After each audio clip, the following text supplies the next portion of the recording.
अस्सलाम वालेकुम रहमतुल्लाहि व बरकातुहू। मैं मोहम्मद रियाज अहमद ख़ान मोटिवेशनल स्पीकर आपके सामने एक बहुत अच्छे मैसेज को लेकर हाजिर हुआ हूँ। लेकिन ज़रूरत इस बात की कि इससे फ़ायदा उठाना हो तो एक चीज़ की ज़रूरत है, वो कौन सी? आपकी तवज्जो।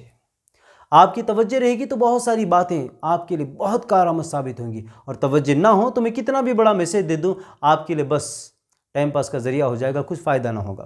दोस्तों, कभी कभी इंसान कमिटमेंट करता है तो उस कमिटमेंट के अंदर उसकी खुद एतमादी का इजहार होता है। यानी अगर मैंने कह दिया कि मैं ये काम कर लूँगा, मैं ये काम करने वाला हूँ, यकीनन इसको मैं हासिल कर लूँगा, तो उसके पीछे उसकी जस्तजू, उसका स्ट्रगल, उसकी मेहनत का इजहार होता है। एक मरतबा की बात है, 2007 में इंडिया और ऑस्ट्रेलिया का क्रिकेट मैच चल रहा था। एक तरफ बॉलिंग करने के लिए Brad Hogg, fast bowler Australia का, और दूसरी तरफ उनका सामना करते हुए सचिन तेंदुलकर। सचिन तेंदुलकर को बेस्ट बैट्समैन सारी दुनिया मानती है, लेकिन सचिन तेंदुलकर को क्लीन बोल्ड करना बड़ा ही इंतहाई दुश्वार तरीन काम था। लेकिन ब्रेड हॉग जो एकदम फास्ट बॉलर था, उसने बॉलिंग करते हुए सचिन तेंदुलकर को क्लीन बोल्ड कर दिया, यानी विकेट्स को उखाड़ दिया। कैच आउट होना थोड़ी शान की बात होती है, लेकिन क्लीन बोल्ड होना थोड़ी सी अच्छी बात नहीं मानी जाती थी। तो उस इतने बड़े दुनिया के मशहूर मारूफ इतने बड़े ज़बरदस्त बैट्समैन को क्लीन बोल्ड करने के बाद ब्रेड हॉग की खुशी की इंतहान और उछलते कूदते रहे। और जब मैच हो गया उसके बाद वो जो क्लीन बोल्ड हो रहे थे उसकी मीडिया वालों ने फ़ोटो खींच ली थी। उस फोटो को लेकर ब्रेड हॉग सचिन तेंदुलकर के पास गए। जो सचिन तेंदुलकर आउट होकर जा रहे थे वही फ़ोटो थी, और ले जाकर फ़ोटो देकर कहा कि सचिन, मैं आपका ऑटोग्राफ चाहता हूँ। तो ठीक है, मैं दे दूँगा। तो ब्रेड हॉग ने वही फ़ोटो को आगे किया जिसमें सचिन तेंदुलकर आउट होकर जा रहे थे, ब्रेड हॉग खुशी का इजहार कर रहे थे। तो सचिन तेंदुलकर ने अपने सेल्फ कमिटमेंट से ये बताया कि वो कितनी मेहनत करते थे उस नाम को पाने के लिए। दुनिया में जो उन्होंने नाम हासिल किया था, शोहरत, मकबूलियत जो मिली थी, उसके पीछे जो मेहनत थी उसको उन्होंने अपने ऑटोग्राफ से जाहिर कर दिया। और ऑटोग्राफ देते देते उन्होंने लिख दिया, it will never come once again. तेरी ज़िंदगी में ये दोबारा कभी दिन नहीं आएगा। दोस्तों, कितना बड़ा कमिटमेंट था। दुनिया के सबसे बड़े फास्ट बॉलर को, दुनिया के बेहतरीन बॉलर को, ऑस्ट्रेलिया की टीम के बॉलर को आप ये कह रहे हैं कि तेरी ज़िंदगी में दोबारा ये दिन नहीं आएगा कि दोबारा तू मुझे कभी आउट नहीं कर पाएगा। इसके पीछे सचिन तेंदुलकर की मेहनतों का इजहार हो रहा है।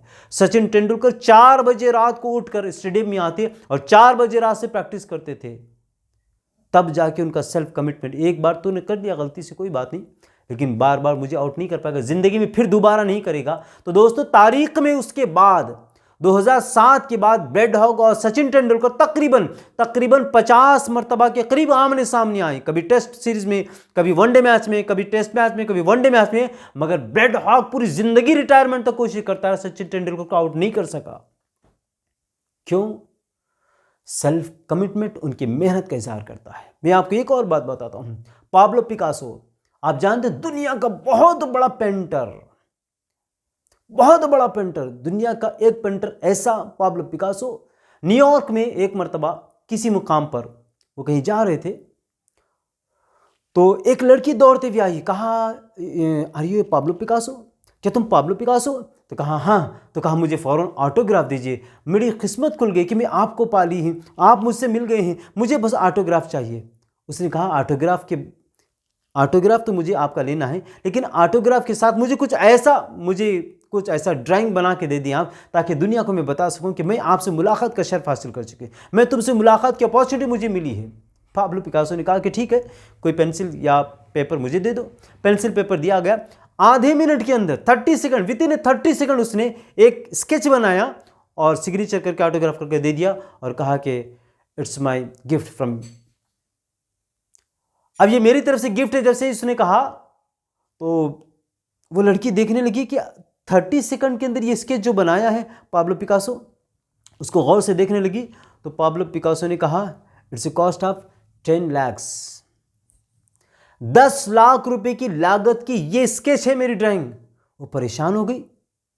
उसके बाद उसने आजमाने के लिए वो ड्राइंग को लेकर पाब्लो पिकासो के बहुत सारे आर्टिस्टों के पास गई। वो जब बताया कि पाब्लो पिकासो की ये मेरे पास ड्राइंग है, तो उन्होंने कहा, अरे वाह, ये मुझे दे दीजिए, मैं खरीदूंगा। सब आर्टिस्ट जितने थे बड़े बड़े पेंटर्स की कदर करने वालों ने कहा कि हम खरीदेंगे। जब इसने कहा कि कितने में खरीदोगे, तो सारों ने कहा 10 से 15 लाख हम तुम्हें दे सकते हैं। वो उसका चकरा गया सर उसका, बोली या 30 सेकंड के अंदर इतना बड़ा ड्राइंग जो 10 लाख मुझे दिला सकता है। वो दौड़ते भी आई और उसने सोचा कि शायद 30 सेकंड में वो बनाए हैं तो मैं 30 मिनट में तो बना सकती हूँ 10 लाख का स्केच।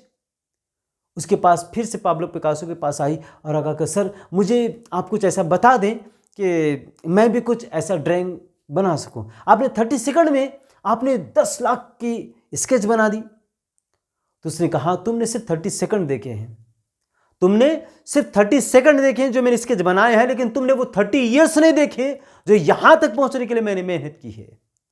तो दोस्तों, जिंदगी में कभी किसी काम को हल्का समझकर छोड़ ना दें। आप जिस फील्ड में हैं, आप जिस मैदान में हैं, आपके पास जो हुनर है उसी को करते रहे, दिलचस्पी के साथ उसी को करते रहे। एक दिन ऐसा आएगा कि दुनिया आपके हुनर को सलाम करने वाली हो जाएगी। इसलिए ना अपने हुनर से मायूस हो, ना अपनी फील्ड से मायूस हो, किसी वजह से भी आप अपने कदम पीछे न ले जाएं, बस आगे बढ़ते चले। चलती का नाम गाड़ी है, याद रखो जो चलता है, जो बदलता है वही आगे बढ़ता है। तो दोस्तों, इस स्टोरी से हमको ये सबक लेना है कि हम जिस मैदान में ही काम करते रहें, जो हुनर हमारे पास है उसी पे तवज्जो देते रहें। एक दिन यकीनन उसी में नाम कमाएंगे, उसी में शान कमाएंगे, उसी में आन कमाएंगे।